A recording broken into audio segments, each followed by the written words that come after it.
مرحبا بكم في الرباط المغرب. اليوم نستكشف صومعة حسان، مؤذنة رائعة تشهد على رؤية عظيمة. هذا البناء الرائع رغم أنه غير مكتمل يقدم لمحة آسرة عن طموح وفن عصره.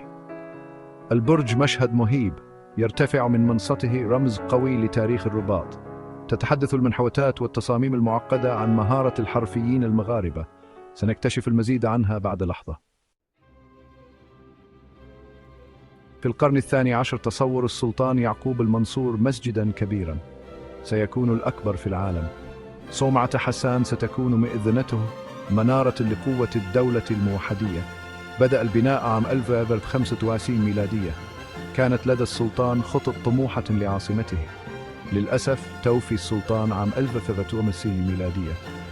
تم التخلي عن المشروع بعد وفاته. ترك المسجد غير مكتمل. يقف البرج كتذكير برؤيته العظيمة.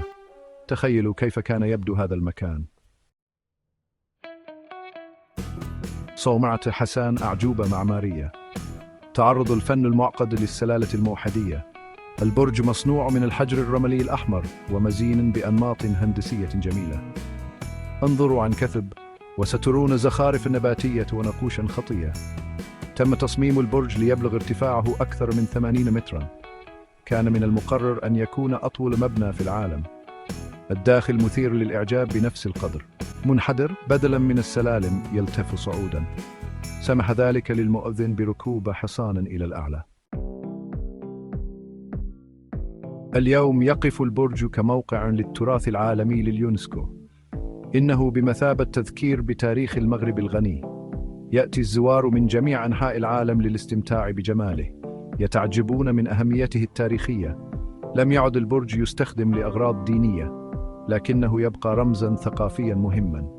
إنه شاهد على طموح وفن حقبة ماضية. شكراً لانضمامكم إلي في هذه الرحلة إلى صومعة حسان.